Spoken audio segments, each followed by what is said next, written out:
Do you remember that TV show? What the fuck was it called?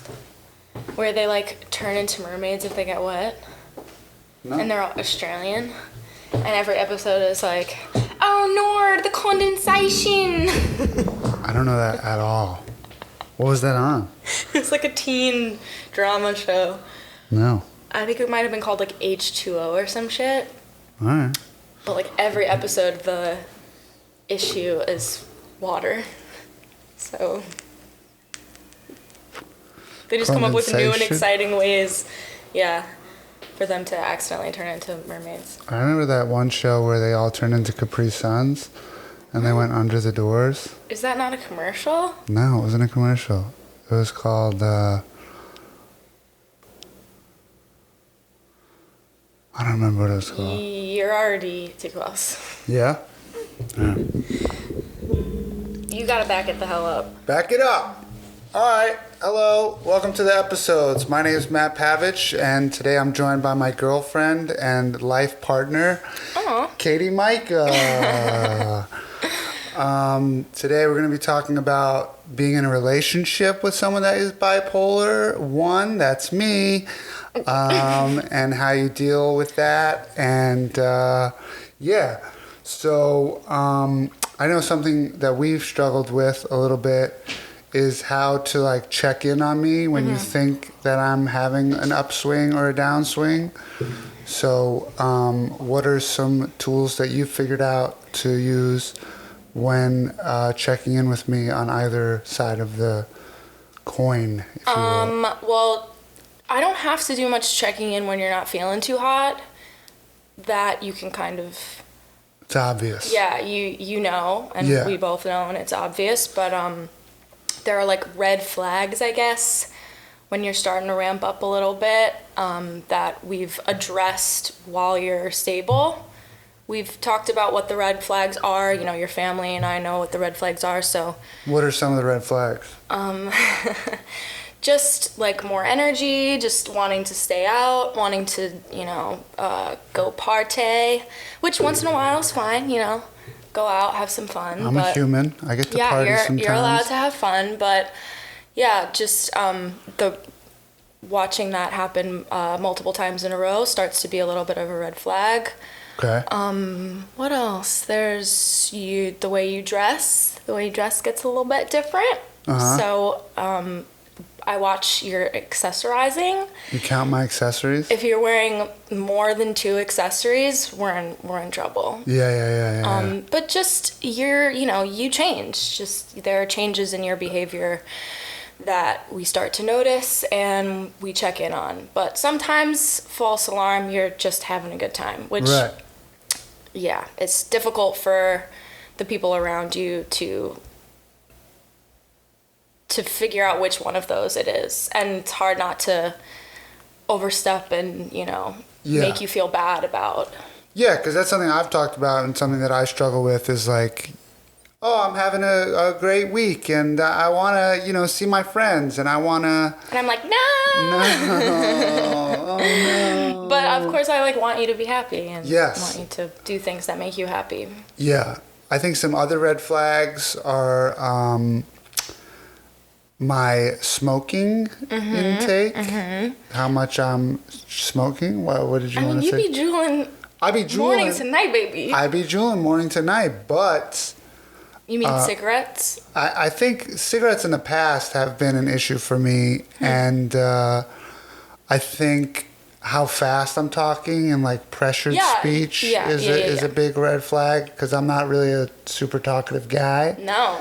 Yeah. So That's actually something I'm like, do you have anything to say? in our normal day-to-day life. Yeah. You're a pretty quiet guy, so when you're talking a lot and... Yeah. Having strong opinions. Oh, yeah. There's not a strong opinion in sight. Normally, we're a neutral guy. We were talking about how I want to be a stand-up comedian, and I am a stand-up comedian, but like all these comedians have very strong opinions on things, and I am sort of... He's a neutral fellow. I'm a neutral guy. I'll take my coffee any which way. 2 sugars, 3 sugars, milk. However you like it. No milk, oat milk, soy milk. Yeah. Throw a little rice milk in there. Get crazy. I don't care. Oh. Whatever you got back there, just make sure it's coffee and get it to me because I need my coffee in the morning. But I'm not like a particularly opinionated person, which might be the detriment to my career. Your career. Might be a detriment. No, you could be a neutral guy and still have things to talk about and. Right.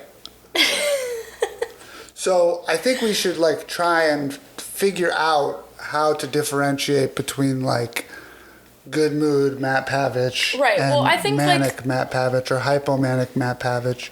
And that's like an important thing for everybody to understand is there are differences, you know, and catching it as soon as possible before you ramp up too much is a huge... There is this pressure on like the people around you to like catch it as soon as possible because every time you go into a manic episode, it ends the exact same way with you in the hospital. So we feel this like immense pressure to like get a hang of it, get a hold of it as soon as we can so that doesn't happen. Keep me out of that psych ward. Yeah, but at the same time, you know, you have to have trust in you and faith in you to, you know, navigate it yourself. You're the one dealing with this condition. And to be honest, which is something I struggle with when I'm manic, I lie a lot. Yeah. So, yeah, it is a really tough line to I think, dance. yeah, it's like you have to be able to submit to the people around you and know that sometimes we know better. Yeah. And vice versa. Yeah. Because it's you know, your own brain, you're the one with the condition. So sometimes I'm the one who has to submit and say you know better, and sometimes you're the one who has to submit and say you know better. But it's just figuring out when and I don't know. Yeah, I think something very interesting about our relationship and our dynamic is that we met when I was ramping up. Mm-hmm. Like right at the peak of your hypomania. Right. So that was a really interesting struggle and sort of getting to know me after I had this manic episode and you stuck by me and thank you for that obviously. But how difficult was that for you? Because you didn't really know who I was. Right. It was like the real me. You were just seeing this side of me. How did you sort of deal with that? Well, when I first met you, there were still like glimmers of who you were. Like you were still a charismatic, caring person. That started to disappear as your mania got worse, as you were, more deep in it. Yeah. But getting to know your family and your friends and your support system made me want to stick around for who was on the other side of this. Everybody was, this is not who he normally is. This is not how he normally behaves. Matt is an amazing person, and your support system being so like steadfast for you was a big part of why I wanted to see who you were. Yeah, I'm so lucky in that regard that I have an incredible support system around me. And I encourage everyone that has this awful disorder or whatever you want to call it to make sure that you do have a support system around you, because you can't really trust your own thinking and your own brain when you are manic and when you are depressed. So if you are in a place right now where you can sort of organize a support group around you, whether it be psychiatrists, therapists, family members, friends, people you trust to tell you when you're acting different, it's so important to honor their understanding of what's happening, because your brain is literally playing tricks on you. So I really encourage everyone to try and get a support system around them. One thing that was taught to me at a very early stage of me being diagnosed was to write yourself a letter in a sober mind and say, hey, this is my name. This is a disease, like a disorder that just I know reality. That I have. Yeah, just like writing out your reality. Yeah. If and when the people around me say that I need help, I will get help. And you tuck that in to an envelope. Have you done that? I did do that a long time ago. Did it work? It didn't work for me, because I was like, fuck, once they brought out the letter, I was like, You fuck. like, y'all made me write this. Yeah, exactly. You made me write this letter. This is bullshit. You've you guys even are just said trying to like, control oh me. yeah, I want to get like a tattoo that says like listen, and I'm like, you would come up with some. You guys forced me to get this tattoo. And yeah. So it's difficult to find something that works or that you'll actually like. But I've read have that very works little for like people. moments of clarity while you're manic. So very like, few. Yeah, there's so, almost none. yeah. Especially when I'm fully in there, there is no clarity at all. So I know you said that it's easy to identify when I am depressed, but like you have been able to help me through some of these depressive episodes. What is some advice that you have to people who are dealing with a loved one that is going through a major depressive episode or even a minor depressive episode? Just riding it out with them, not pressuring your partner to speed it up, get through it, just understanding that this is, how it's going to be right now, and that's okay. And just helping you complete basic tasks throughout the day so that getting me up, that we can making set sure you I up brush for my teeth, shower, getting eat. me in the shower, yeah. Those things sound so easy, and like we know that those are like things that you have to do in life, but when you are in that depressive state, like those things no are motivation to do any of it. So those things are so hard, just little things like that. So just helping people get through the basic tasks, and just I get think through listening. the day. Listening, and I don't know about for you, but for me, like just not putting any pressure on the situation to be over. Like that's huge. Yeah, because when you feel that like I'm not myself. And now this person... It's already so uncomfortable, and you don't want to feel that way, of course. Yeah. So. And then if someone's like, just snap out of it, yeah, that's like really... it could be, it could be worse. Practice gratitude, and it's like, I would if I could, you know? Well, I do think gratitude can help. Yeah, of course. But, and it is part of like... validating your partner for what they're going through is also really important. Yeah, for sure. Yeah. I imagine there's like some... resentments and... I wouldn't call it a resentment.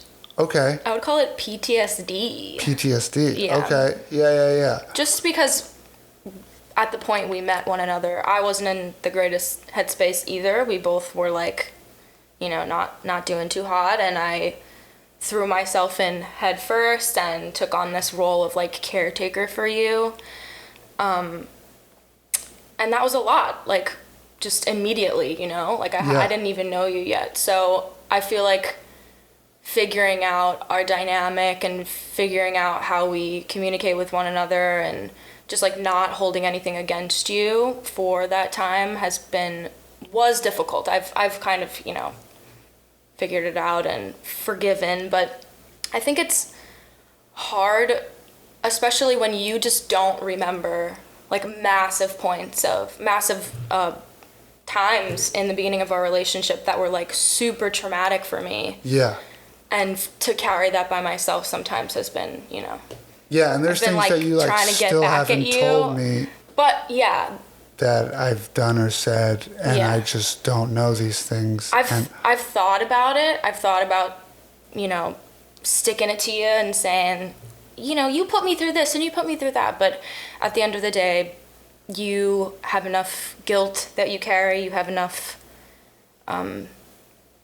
dealing with this condition day to day that it wouldn't help either of us. And there's no point in making you feel worse about it. Well, thank you. Thank you for not making me feel worse. I really appreciate that. Anytime. Thanks.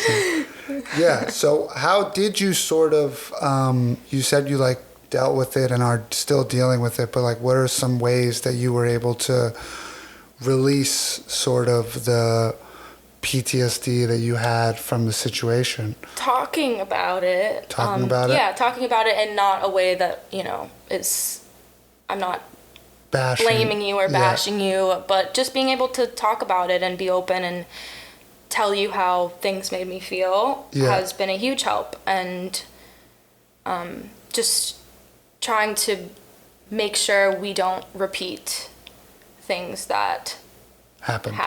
Yeah. No, I mean, that sounds so simple, but that really is. Having it be an open conversation all the time. Yeah. Like, this is not a secret. This is not something that we hide. This is not something that we don't address. It's something we talk about all the time. We address this shit every day. Yeah, but that's like super, super important for both of us. Yeah, for anyone dealing with this, I think it's very important to.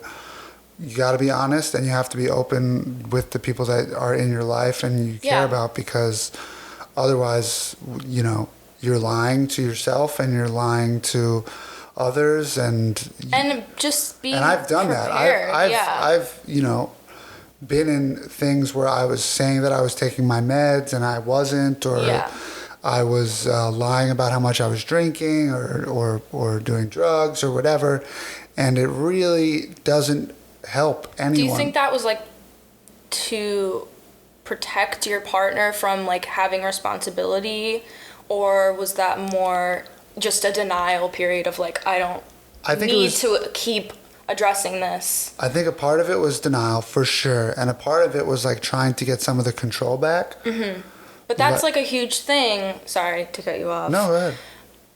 Like, sometimes you have to release control with this and hand it over to your family and friends who know. I know, but it's a very difficult thing to say. Of course, it's your life. Here's the control of my life. Yeah. You know, yeah, everyone wants to feel a little bit in control. It makes you feel even more unhinged when everything is out of your control. Yeah. Like, a big trigger for me in past episodes has been my family takes my phone away.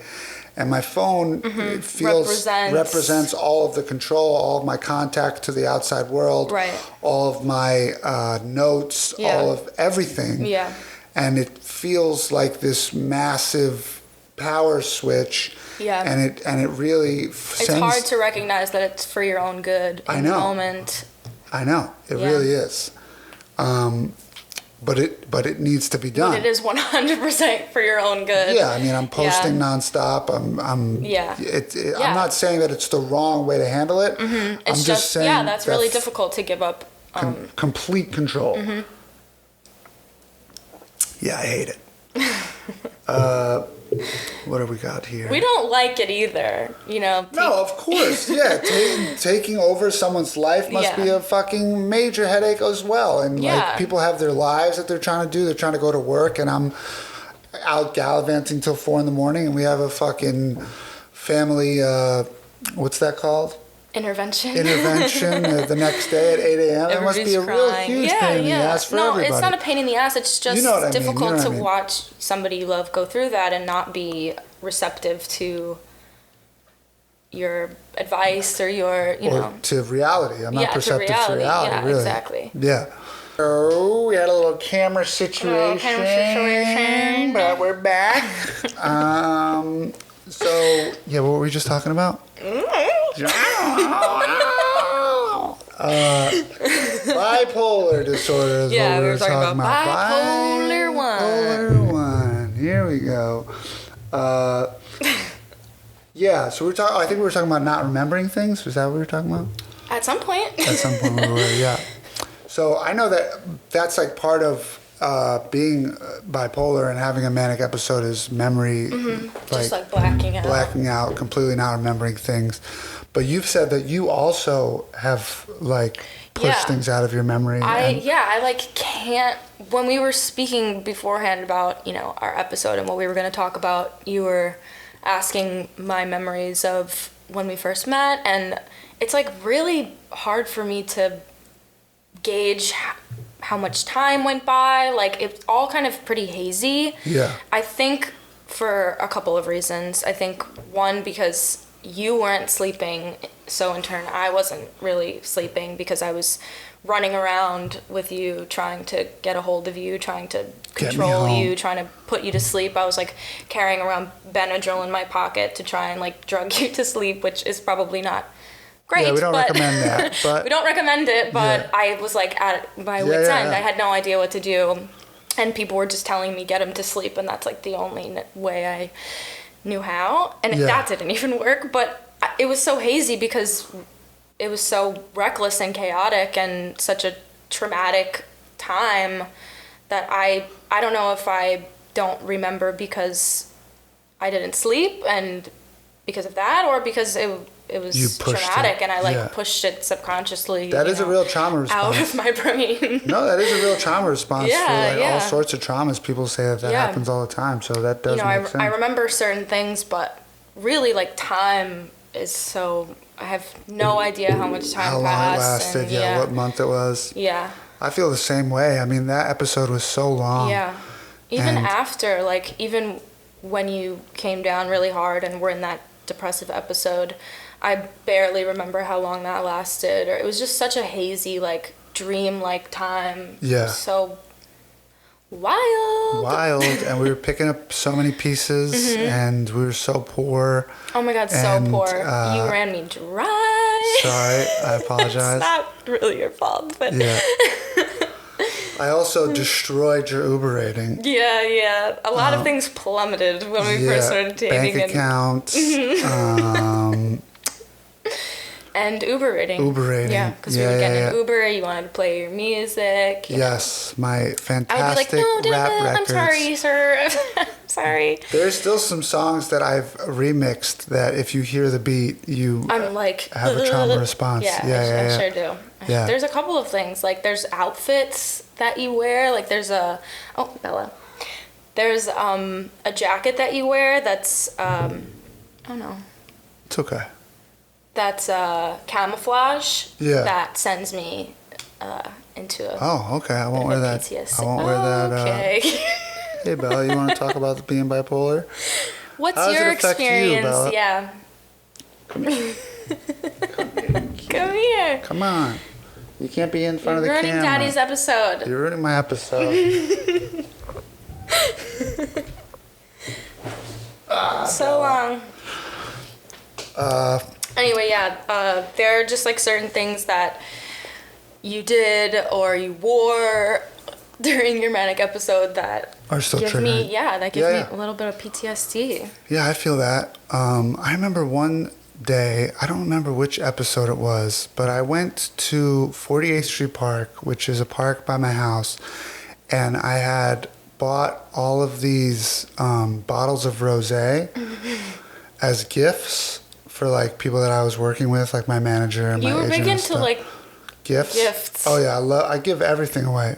I give the clothes off my back to strangers. Yeah. And suddenly more clothes also like appear. People start giving you things. Really? Yeah, like remember that you had like a chain that somebody gave you. Yes, the power chain. And yeah, the lion. I don't know how somehow it becomes something other people do with you as well. Like there's like a swapping. Yeah, there's a big clothing swap. Sorry, anyway. No. So I was at this park with like 4 bottles of warm rosé in my bag because I had leftovers, and I was playing basketball with like 15-year-old kids. Of course. Drinking rosé, warm rosé at the park. And I ran into my buddy, and he was like, dude, what are you doing? Yeah. It was like 10 a.m. Oh my God. And he was like, why are you drinking rosé with 15-year-olds and playing basketball? And I was like, oh man, I'm good, man. I'm like having a really great day, and I just had like leftover gifts for these people that I work with. And he was like, dude, you have to go home. And I was like, no, fuck you. And I'd be like, got into like a little bit of a fight about me being at a basketball court and playing, and like I'll still see one of those kids that's grown up. Really? And I have the most embarrassment of all time. Really? Yeah, because they just think I'm like a neighborhood crazy person. Yeah. And, I was going through it, obviously. And it sucks that, like, that's just the way those people know me as. Yeah. You have had so many experiences, like, with people that you have never spoken to again. Yeah. And they just think that's who I am. Yeah. It sucks. And I guess it's part of the dealing with it all. But I'm sure other people can relate to that. Like, just, you have your manic friends and they sort of disappear, and you're just left with these pictures and like half memories. Yeah. And you thought they were like best friends. Yeah. And they're just gone. Yeah. Yeah. It's interesting how like each of your friends or people in your life deal with your manic episodes. Like some have a difficult time trying to calm you down, and like their way of going about it is like, you know, aggressive and yeah, like everybody's reaction to it is so interesting to me. Well, people don't really know what to do. Yeah. Nobody really knows what to do. And, you know, there's everyone reacts to things differently, and everyone has a different amount of knowledge around the bipolar and like what it is. Right, I think that's the biggest part is some people... A lack of education. Yeah. I know. They want to help you so badly, but they just have no idea how to, and it resorts to just like wanting to shake it out of you, like, come on, get it together, you know? Yeah. But yeah. I remember after a psych ward visit one time, I was in the car with my buddy and two of my buddies and my dad, and he kept being like, you know, your friend, and I was like, my brother. And he was like, yeah, he's not your brother, he's your friend. And I was like, my brother. Oh, okay. And my dad was like, no, he's not your brother, he's your friend. And I was just like, he's my brother, we've been through so much together, he's my brother. And my dad was like, that doesn't define you. And then my buddy was like, dude, we're friends. Like, I'm not your brother. Oh my God, really? Yeah. He's like, I love you to death, but like what are we arguing about? We're arguing about semantics right now. Yeah, like, but that's just like kind of, that's, you're testy. Like you just wanna. I just want to fight. I just want to argue. Yeah. And my brain thinks it's right in every capacity. Yeah. And we played pitch and putt. And that day, and it was not a good day. No. I was like fresh out of the psych ward and still manic, not taking my meds. You were still manic when you came out of the psych ward. When I don't think I was fully manic, but I was definitely not well enough to leave the hospital. No. They should not have released me. No. Yeah, I tricked them. You tricked them? I think I tricked them. Well, I think your meds hadn't kicked in yet. Yeah, I think that was a big part of it. Yeah. They do take time. They take time, and I think they knew, like, eventually he's going to crash, so we're going to let him out if he stays on his meds. Is that the right thing to do, though? No! Should they be doing that? No. It's going to take time. Let him do the time on the outside. I think what they decided. Yeah. Yeah, but I remember being beside myself when you were like, I'm out, and I was like, oh, okay. You know, I was, getting myself ready to see you, and I was wondering what you were gonna be like. You know, they let you out. I assumed you were better, and you were not better, and I just went in the bathroom and sobbed my little eyes out. It's like, what am I going to do? Like, this is... You thought I'd be better after the old psych ward visit. Yeah. I was like visiting you in there. It was a nuts time. It was a nuts time. Nutty time. Yeah. But I don't know, maybe going through something so traumatic and crazy, for lack of a better word. There's a better word. At the top of our, chaotic. It was chaotic, yes. Maybe that, it's not a good thing, I don't think, but, going through something like that at the very top of your relationship makes you feel kind of like, wow, maybe we can do anything. We can get through anything together, I feel like that in a major way. From the fire rose the ashes. Is that a saying? No. From the embers. From the ashes. A phoenix? I don't know. There's something about ashes. From the ashes, yeah. What's the saying? Our love was born. Our love was born. We made a fire through the... We found love in a hopeless place. That's back-to-back Rihanna episode references. Ah. Yeah, pretty cool. Oh, yeah. With Sean. Yeah. I feel like that, and then we went through COVID, and it's like we're unstoppable. We're baby. unstoppable. The dream team. If we can get through this, if you can make it here, you can make it anywhere. But I do have moments of like, I don't know if I could go through that again. I remember telling you when I got out of the hospital. I love you. I remember telling you when I got out of the hospital, if that happens again, leave. And I was pretty serious about it. I would never. But you might. Unless, like, it came to a point where you didn't care about your condition. Yeah. That is, like, a deal breaker for me. Like, I can't be in control of how much you care about taking care of yourself. I can support you and help you and try to, guide you in the right direction, but I can't make you care about it. No, and that pressure, like, I just can't take. Nobody could take on, No, that's a great point. Is like how much. Bella's just causing havoc, wreaking havoc in the corner. Yeah, she's playing with a toy, but having, how much diligence you have in taking care of yourself is so important. Yeah. Because. You can lead a horse to water, but you can't make them take their medicine. Right. You know what I mean? Like, you can be as supportive as possible, and it's still on me. You have to want to do it for you first and foremost. Of course, doing it also for the people that you love, I get that, but it has to be, it's your life, and, you're the one who matters. You're the one who deals with this condition, and you have to, take care of it. Exactly. Yeah, everybody does. And I'll be here to support. Thank you. Thank you for supporting. Yeah. Yeah, it's a good point. It's a very good point. Yeah, I'm full of them. Full of good points. I should have wrote more notes here. Yeah. Yeah. You want to do a song? You want to sing a song? Mm-hmm. Which song would you like to sing? Cher, If I Could Turn Back Time. Do it. Okay. If I could turn back time.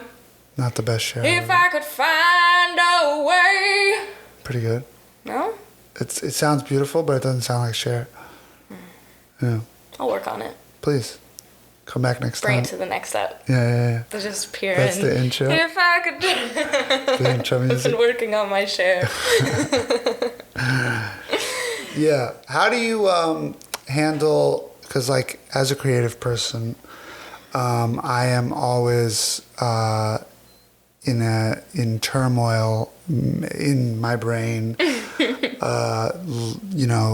The inner battles of being a creative. How annoying is that for you to have to listen?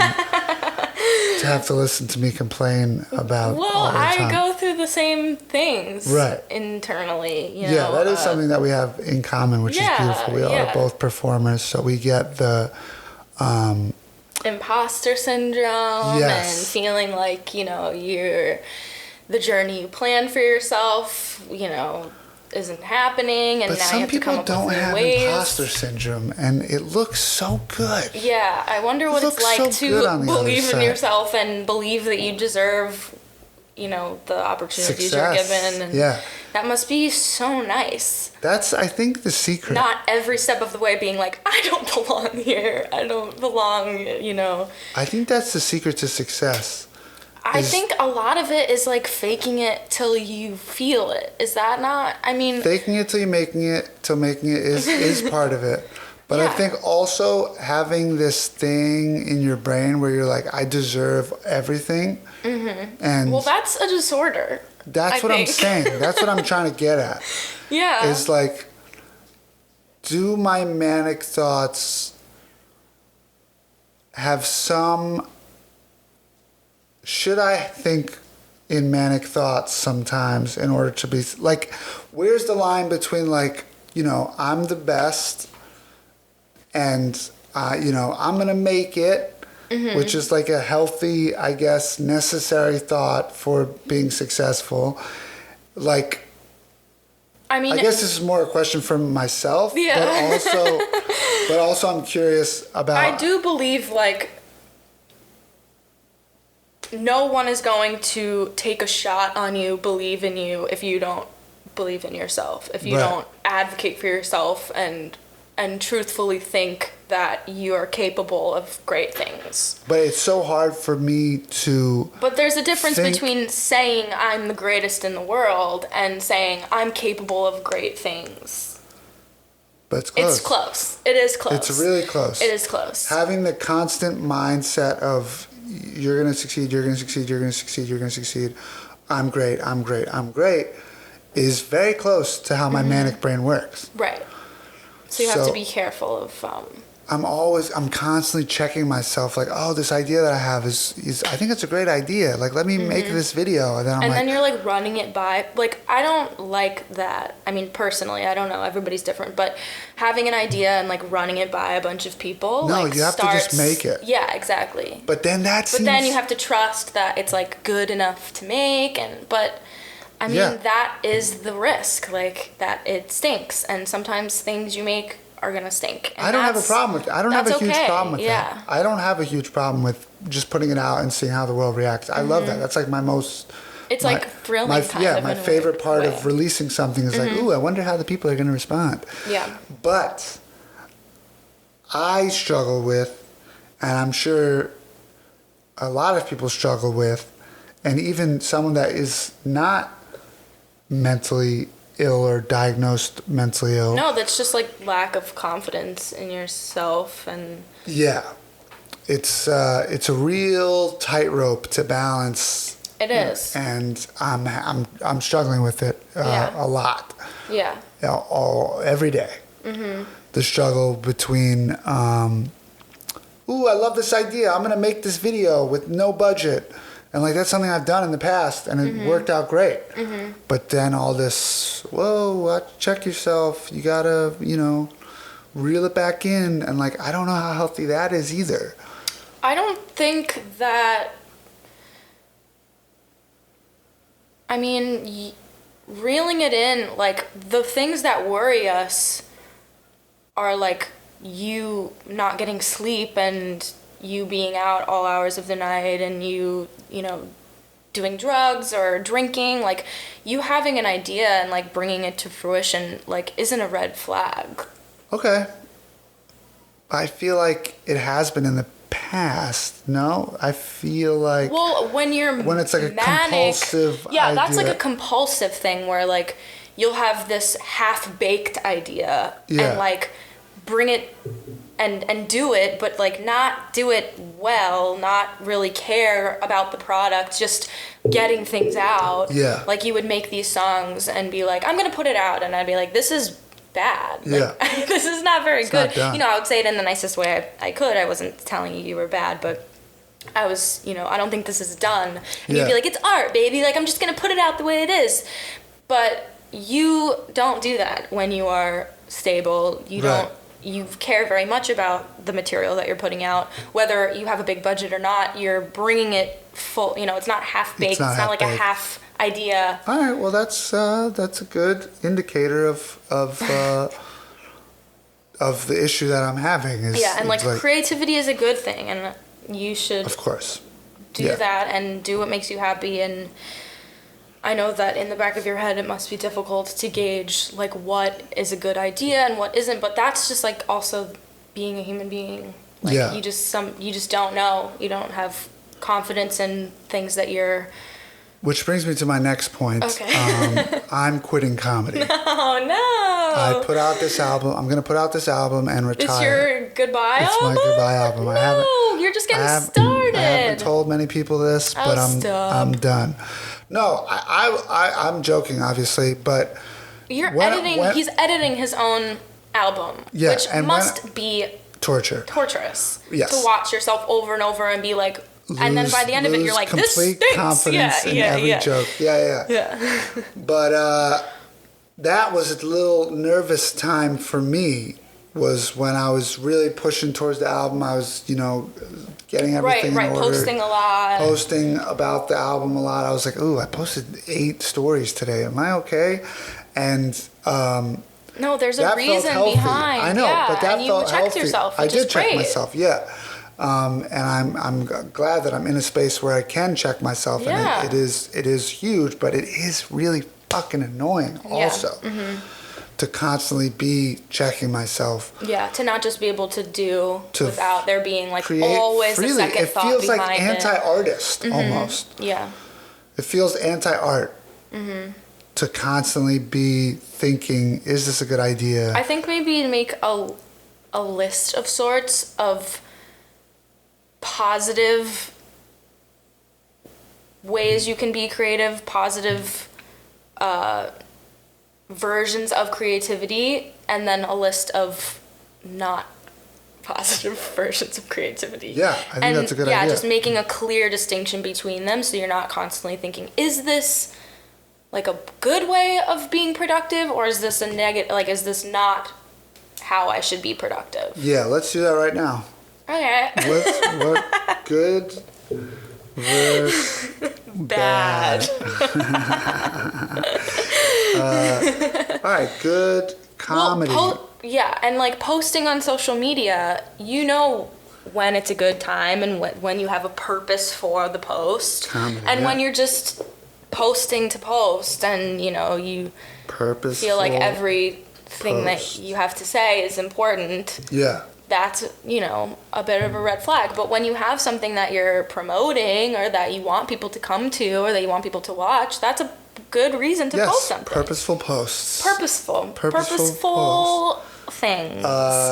Comedy clips would be a good thing that I could post. And I will be posting very shortly. Yes. Clips from my album. Bad. Rap music. Rap music. That's it. That's it. Okay. Well, I'm glad we made that list. Yep. Good job. Yeah. I do love making music though, and that sucks, because I've been making music since on GarageBand, like for my family, and like that song I made for my mom. I made a whole musical when I was like 11. Yeah, it's so much fun. Regardless of how good it is, it's just fun. Nobody has to see it. Yeah, that's what I need it's to. It's fun. Yeah, just understanding this is something that the world should see, and this is for no one. This is for me and my cat. Which you can't really see when you're in a manic state. No, you're like, everything is for everyone. Everything I do should be seen by everyone. Everyone. I'm just trying to create a spectacle. Right. I did make a song about Bella, and I think the world should see that. Are we premiering it? Is this the premiere? Bella's my cat, and I would like I'm on the backup. You are? I'm on backup. You are on backup, and you do an amazing job. So we might drop that. Yeah. Right here. Yeah. We made some stuff in quarantine that I'm like, was this good? No. Or were we bored? We were bored. Well, silly and fun. Yeah, it got us through. Right. And I think that's important. It doesn't always have to be the most incredible art. It can just be something that makes you happy. That made you feel good. That made you feel good. That it's better than that than fucking scrolling on Instagram for 6 hours or TikTok. Doing nothing, or not ever putting anything out because you don't have confidence in it, or fear. Fear really gets in the way. Crippling fear. I have gotten in my own way more times than I can count. Yeah, my whole career is me getting in my own way. So that's fun. I didn't start the stopwatch. 6. Yeah. So here's the Bella song right now. I'm gonna premiere the Bella song right here. Cute kitty cat, cute kitty cat, cute Bella Jacka, Bella Jacka, Bella Jacka, cute Bella Jacka, cute Bella Jacka, cute Bella Jacka, cute. Like when my little Bella says brrr. I like when my little Bella says meow. You followed us home. You used to live in a bodega and we stole you. But it's okay, cause now you have a much better life. And I love you, and I love you forever, and I'll hold you, and I'll pet you forever, and you're so damn cute.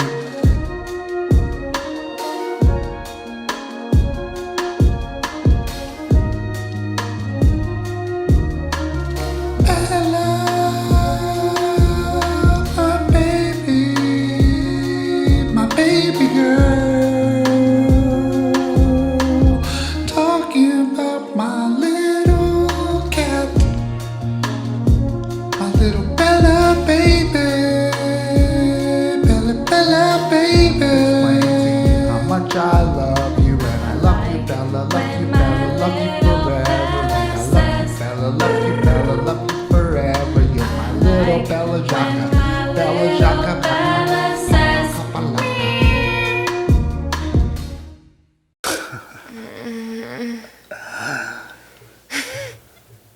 Bella Jacques song.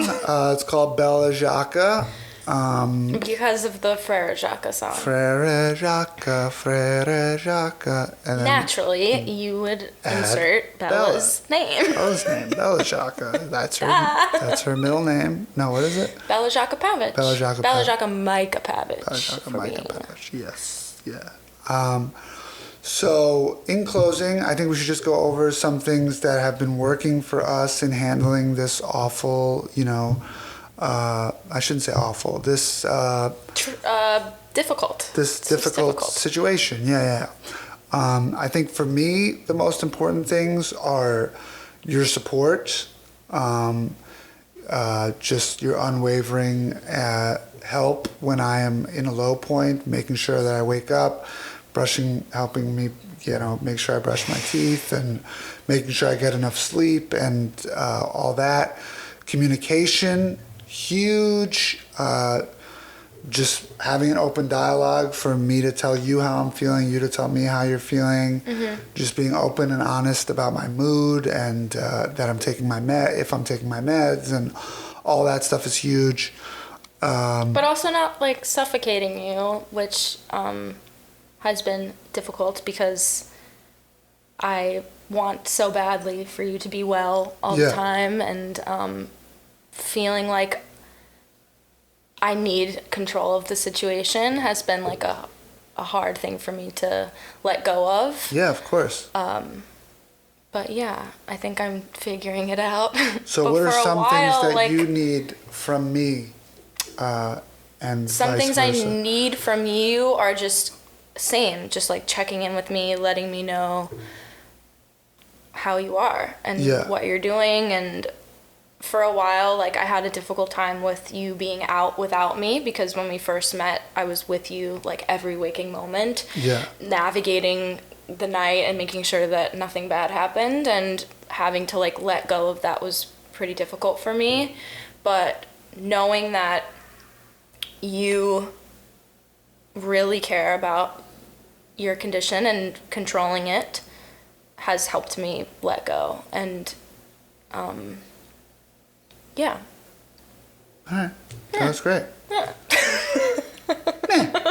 And that's it. Thank you so much for being a guest on the episodes. I really appreciate you doing this. Of course. I love you. I love you. Mwah. I don't know why I gave you my cheek. Weird. I don't It's know. like normal guest thing. Yeah. We shake hands. Yeah. Thank you very much. Thank you for being on the having me. episode. This next ad is from. Thank you so much. Of course, I'm so proud of you. I love you. I love you. Bye bye. Bye bye. See you in the. See you in the living room.